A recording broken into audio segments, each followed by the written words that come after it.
Kita berdoa. Allah Bapa yang kami sembah di dalam nama anak Tuhan Yesus Kristus, terima kasih Tuhan buat penyertaan. Dalam ibadah kami ini kami akan mendengarkan firman-Mu. Berkatilah hamba-Mu yang akan menyampaikan firman-Mu. Berkati kami yang mendengar dan juga menguatkan kami, mengajar kami untuk melakukan firman-Mu. Terima kasih Bapa, dalam Kristus Yesus kami berdoa dan mengucap syukur. Amin. Bapak, Ibu, dan saudara-saudari yang terkasih di dalam nama Kristus Yesus Tuhan kita, firman Tuhan untuk kita pada minggu ini tertulis dalam Kejadian 39 ayat 1 sampai dengan ayat yang 5. Kejadian 39 ayat 1 sampai dengan ayat yang 5. Saya bacakan untuk kita, dan di ayat yang 5 mari kita sama-sama membacanya. Demikian firman Tuhan. Yusuf di rumah Potifar. Adapun Yusuf telah dibawa ke Mesir, dan Potifar, seorang Mesir, pegawai istana Firaun, kepala pengawal raja, membeli dia dari tangan orang Ismail yang telah membawa dia ke situ. Tetapi Tuhan menyertai Yusuf sehingga dia menjadi seorang yang selalu berhasil dalam pekerjaannya. Maka tinggallah ia di rumah tuannya orang Mesir itu. Setelah dilihat oleh tuannya bahwa Yusuf disertai Tuhan dan bahwa Tuhan membuat berhasil segala sesuatu yang dikerjakannya, maka Yusuf mendapat kasih tuannya dan ia mulai melayani dia. Kepada Yusuf diberikannya kuasa atas umatnya, dan segala miliknya diserahkannya pada kekuasaan Yusuf. Mari kita sama-sama.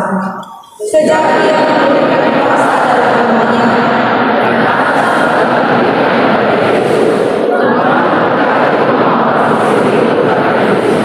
sehingga segala miliknya, baik dari rumah maupun yang berada.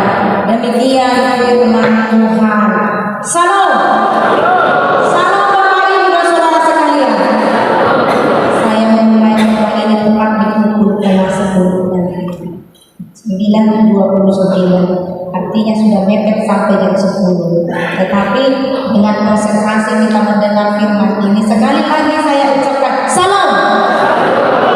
Bapak Ibu yang terkasih dalam nama Kristus Yesus Tuhan kita, kita sudah sering mendengarkan tentang kisah atau riwayat Yusuf ini. Yosef, putra yang ke-11 dari Yakub, dan putra pertama dari istrinya Rahel dan adiknya adalah Benjamin. Berdasarkan perhitungan waktu usia Yusuf dan Yakub sewaktu di Mesir dapat dihitung saat Yakub berusia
Bagaimana caranya? Dia bisa mengubah pengalaman pahitnya menjadi suatu kehormatan dan menjadi contoh untuk kita. Berangkat dari pengalamannya yang tadi, yang dia dibuang ataupun dimasukkan ke dalam sumur dan bahkan dijual, dia tetap berdiri teguh dan dia mengandalkan Tuhan. Yang pertama kita boleh melihat di sini bahwa walaupun dalam kondisi yang terpuruk, tetapi ini yang menjadikan dia mengubah dirinya menjadi transformasi perubahan kepribadian yang baik bagi Yusuf. Walaupun saudaranya membuang dia dan menjual dia, kita melihat di sini nanti di akhirnya dia tidak menyimpan dendam. Kenapa? Dia dijual pada waktu itu hanya dengan harga 20 sikal perak. Berapa 20 sikal perak? Waktu itu harga sepotong roti adalah 2 sikal perak. Berarti 20 sikal harganya 10 roti saja. Sangat murah. Nah, ini kita lihat bahwa memang harga yang begitu murah, hanya seharga 10 potong roti saja, tetapi ini tidak membelenggu hatinya untuk jauh dari Allah. Walau dia dijual kepada seorang saudara, tetapi ini tidak mengurangi kasihnya kepada Allah. Kita melihat di dalam perjalanan dia mengalami pergumulan yang luar biasa. Di tengah perjalanan dia haus, kemudian dia lapar, dia diseret-seret dan terseok-seok dengan tangan yang diikat. Dia berjalan menyusuri kerasnya, panasnya perjalanan. Namun di sini kita lihat bahwa pengalaman dia bersama dengan orang tuanya selama tinggal di rumahnya, dia adalah anak yang dimanja, anak emas. Namun setelah saudaranya menjualnya, dia merasakan kehidupan yang berbanding terbalik dengan kehidupan yang dia alami. Nah, ini pula yang membuka hatinya ketika sampai di rumah. Sebelum sampai di rumah, bahkan dia juga ditaruh di dalam pasar untuk diperjualbelikan sama mahal seperti kambing yang diperjualbelikan di pasar. Dia di situ mengalami perasaan yang tidak. Dia diperhadapkan sama seperti seorang seperti binatang yang diperjualbelikan. Nah, sebelumnya dia juga harus menunggu giliran untuk dibeli.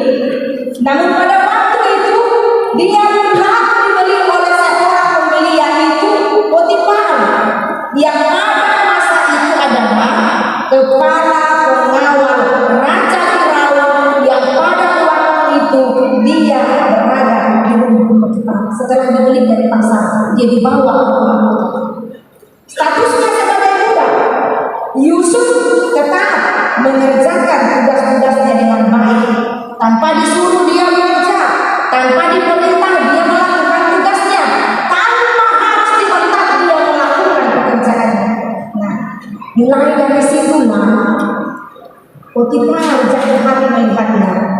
Dengan cepat dia mendapat perhatian khusus daripada Potifar. Lalu Potifar mengangkat dia menjadi kepala budak yang mengawasi, mengendalikan rumah tangganya, yang memelihara rumah tangganya. Itu adalah luar biasa. Dan tidak lama kemudian Potifar pun merasa bahwa dengan kehadiran Yusuf di rumahnya, usahanya semakin lancar, berlipat ganda. Ladangnya semua berhasil, bahkan jabatannya sebagai pengawal istana juga semakin kokoh. Nah, maka dengan segera Yusuf mendapatkan kembali kepercayaan besar dari mereka, yaitu diserahkanlah kepada Yusuf semua hal yang bersangkut paut dengan rumah tangga Potifar dan mengawasi semua yang berlaku di rumahnya. Dapat kita baca dalam Kejadian 39 ayat 4. Bapak Ibu dan saudara-saudara yang terkasih, ini yang sangat aneh. Dari seorang budak diterima dengan baik dan mendapatkan perlakuan istimewa, ini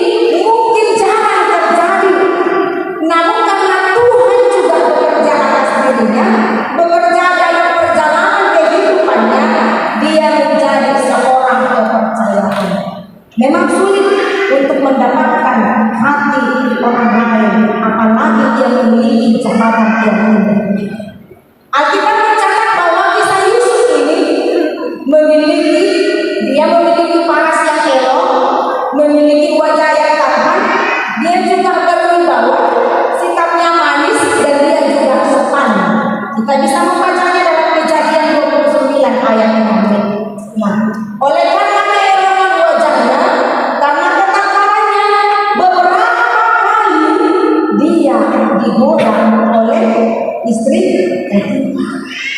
Namun rayuannya itu tidak berlaku untuk menggoyahkan iman Yusuf. Sedikit pun dia tidak tergoyah. Bahkan Yusuf, dia dengan tegas mengatakan pada istri Potifar bahwa ia adalah kepercayaan di rumah itu, maka dia dengan setia melakukan tugas dan tanggung jawabnya. Dengan tegas dia mengatakan bahwa dia tidak akan melakukan kejahatan dan dosa terhadap Allah. Bapak Ibu yang dikasih di dalam nama Kristus Yesus Tuhan kita, penolakan Yusuf ini tentunya menjadi fitnah baginya, sehingga dia ditangkap lalu dimasukkan ke dalam penjara. Kita dapat baca ini dalam Kejadian 39 ayat 20. Namun apa yang terjadi? Sekali lagi kita mau melihat bahwa bukti Yusuf tidak melakukan kejahatan. Akhirnya Firaun sendiri yang membebaskan Yusuf dari dalam penjara. Dan Raja Firaun mengangkat Yusuf menjadi penguasa atas negeri Mesir dan menjadi tangan kanan Firaun. Bisa kita bayangkan betapa hebatnya keberhasilan Yusuf di Kejadian 41 ayat 41. Di situ dengan terang dituliskan bagaimana kebenaran Yusuf di situ. Demikianlah Bapak Ibu dan Saudara, kekasih, kisah Yusuf ini sejak dia dari usia muda mengalami kepahitan hidup, walaupun di tengah keluarganya tidak memerlukan orang tuanya, dia menjadi anak emas. Namun setelah dia keluar dari rumahnya, dari pintu rumahnya, dia mengalami suatu perubahan yang luar biasa. Yusuf mengalami tahap transformasi dari pengalaman yang pahit, pengalaman yang sadis, dari pengalaman yang kejam, kini berbuah manis. Nah, yang menarik dari kisah Yusuf ini ada dua hal yang boleh kita lihat dari kunci ini. Ada dua kunci. Yang pertama, dari pribadi Yusuf sendiri. Memang Yusuf orangnya adalah seorang pekerja keras. Dia telaten, dia kuat, dia seorang yang jujur, dia seorang yang cerdas, dia seorang yang bertanggung jawab, serta yang pertama dia memiliki modal yang setia kepada Allah. Walaupun hidupnya menghadapi banyak tantangan, walaupun dia menghadapi banyak cobaan, walaupun dia diperhadapkan dengan fitnah, tetapi ini tidak membuat prinsip hidupnya untuk meninggalkan Allah. Walaupun dia dimasukkan ke dalam sumur, walaupun dia dijual, walaupun dia mengalami rasa malu, rasa pahit yang luar biasa, namun itu dia ubah menjadi suatu oleh karena penyertaan Tuhan. Nah, yang kedua, beberapa kali dituliskan Tuhan penyertaan, beberapa kali dituliskan di sini bahwa penyertaan Tuhan atas Yusuf ketika Yusuf menggembalai domba ayahnya, Yusuf juga tetap disertai oleh Tuhan. Nah, Bapak Ibu yang terkasih dalam Kristus Yesus, penyertaan Tuhan dalam kehidupan Yusuf itu juga pasti bisa kita rasakan. Penyertaan Tuhan di dalam kehidupan kita. Walau Yusuf tadi menjadi seorang muda belia, menghadapi fitnah, menghadapi berbagai tantangan dan ancaman, dengan teguh dia tetap menjadi seorang pribadi yang kuat, yang percaya kepada Allah, sehingga dia memiliki tahta dan menjadi seorang besar, menjadi pejabat tinggi di kerajaan Firaun. Karena apa? Karena itu adalah penyertaan Tuhan saja. Penyertaan Tuhan membuat segala sesuatu berhasil dikerjakan oleh Yusuf. Dan bagaimana menyenangkan kisah Dia? Apakah kita tertarik dengan kisah Yesus ini? Dari orang yang dihinakan, yang dikucilkan Dia, yang dijual Dia, tetapi dengan penyertaan Allah, dengan pengajaran imannya kepada Allah, maka Dia berhasil. Tentulah kita ingin seperti Yusuf ini. Dengan banyaknya berbagai tantangan yang kita hadapi di dalam kehidupan kita, lalu apa yang harus kita lakukan? Ada dua siapa. Yang pertama yaitu faktor dari diri kita sendiri. Faktor dari diri kita sendiri ketika kita mau tetap berada dalam lindungan Tuhan, ketika kita tetap mengandalkan Tuhan di dalam kehidupan kita, dan ketika kita tetap berada di jalannya, tidak mau meninggalkan Dia apapun yang menjadi ancaman di dalam kehidupan kita. Lalu yang kedua, faktor dari Tuhan. Kalau Tuhan yang memberikan penyertaannya kepada kita, dengan kita setia, maka Dia akan tetap memberikan berkat-berkat baru untuk kehidupan kita. Apakah itu sudah cukup membuat kita berhasil? Apakah dengan keberhasilan kita yang sekarang kita sudah bisa merasakan bahwa kita yang paling oke, kita yang paling hebat, dengan apa yang kita punya sekarang ini mengatakan bahwa kita yang bisa berkuasa? Di sini kita mau melihat adalah kerendahan hati. Tuhan menyertai dan membuat kita berhasil. Kalau tidak ada yang kita kerjakan, tidak akan berhasil. Kalau kita tidak mau bekerja, kalau kita tidak mau bertanggung jawab, kalau kita tidak mau setia, kalau kita sepele dengan kehidupan dan pekerjaan kita, Tuhan tidak akan memberkati. Kenapa Yesus berhasil? Karena Dia mengalami transformasi kepribadian dari awalnya pahit, dari awalnya kejam, dari awalnya sadis hingga berbuah manis. Dia disertai oleh Allah, serta Dia tidak menyimpan dendam di dalam hatinya kepada saudara-saudara yang sudah menjualnya. Bapak Ibu yang terkasih di dalam nama Kristus Yesus Tuhan kita, demikian kita di dalam hidup ini. Mari kita menjalani kehidupan ini dan mau bertransformasi di dalam kehidupan kita, mau mengubah diri kita, mau mengubah pribadi kita menjadi pribadi yang jujur, yang mau bekerja, yang boleh bekerja, yang tidak gampang menyerah dan harus bertanggung jawab, dan paling utama kita tetap setia kepada Allah. Jangan pula kita mengatakan semua sudah dikerjakan, semua sudah dilakukan, namun belum diberkati. Sia-sia semua pekerjaanku, dan karena kita bergumam di dalam hati kita seperti itu. Tetapi penyerahan diri yang utama, penyerahan diri yang perlu kita lakukan kepada Tuhan. Dan kita sudah melihat contoh yang hidup di dalam kita ini seperti yang dialami oleh Yesus. Maka setialah kepada Tuhan, setialah kepada Tuhan, maka berkat-berkatnya akan mengikuti kita senantiasa sepanjang hidup kita. Amin. Kita berdoa. Allah Bapa yang kami sembah di dalam nama Anak Tuhan Yesus Kristus. Terima kasih Tuhan, kami telah mendengarkan firman-Mu.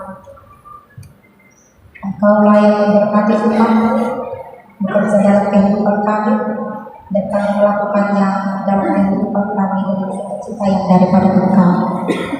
Berkati pelayanan kami dalam satu hari ini, berkati acara demi acara yang kami berlanjut dalam manusia. Kami percayakan semua ke dalam tangan penasihat-Mu Tuhan. Dengarlah doa kami di dalam nama Anak Kristus Yesus kami berdoa. Amin.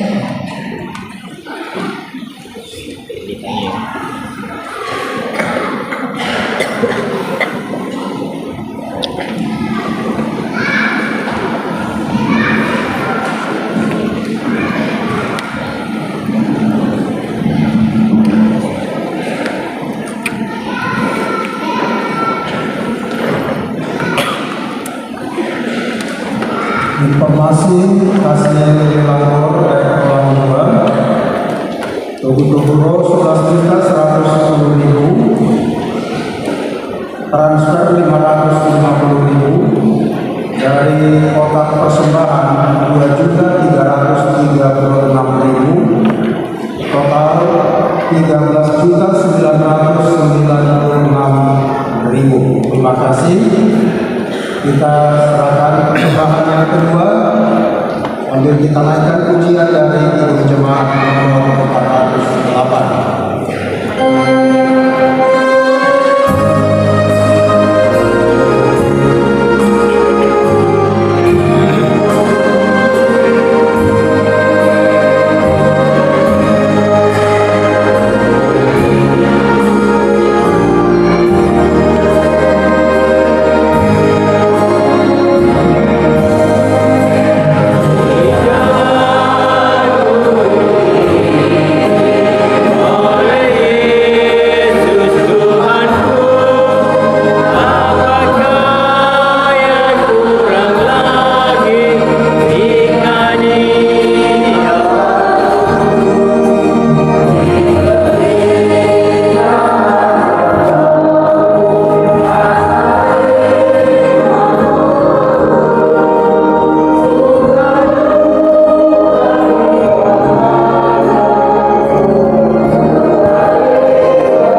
Demi Allah Bapa kami yang di surga, kami mengaku bahwa Tuhan adalah sumber dari segala karunia yang melimpah dalam kehidupan kami masing-masing. Sebahagian daripada karunia itu, kami serahkan kembali sebagai persembahan kepada Tuhan. Terimalah dan berkatilah persembahan anakmu ini, agar dapat kami pergunakan untuk pekerjaan dan pelayanan kerajaan Tuhan di dunia ini. Bukalah hati kami untuk mengenal betapa banyak berkat dan karunia yang kami peroleh dari Tuhan, supaya kami senantiasa bersyukur kepada-Mu. Di dalam nama Yesus Kristus Tuhan kami. Amin.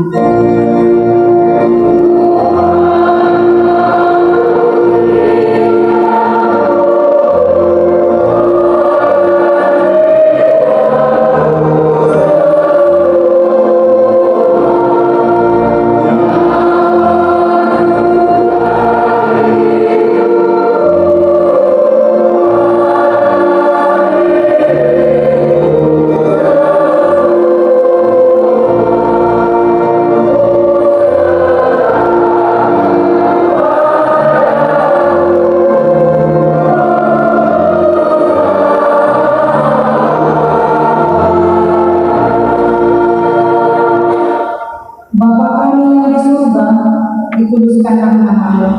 Datanglah kerajaan-Mu, jadilah kehendak-Mu di bumi seperti di surga. Berikanlah kami pada hari ini makanan kami yang secukupnya, dan ampunilah kami akan kesalahan kami, seperti kami juga telah mengampuni orang yang bersalah kepada kami. Dan janganlah membawa kami ke dalam pencobaan, tetapi lepaskanlah kami daripada yang jahat.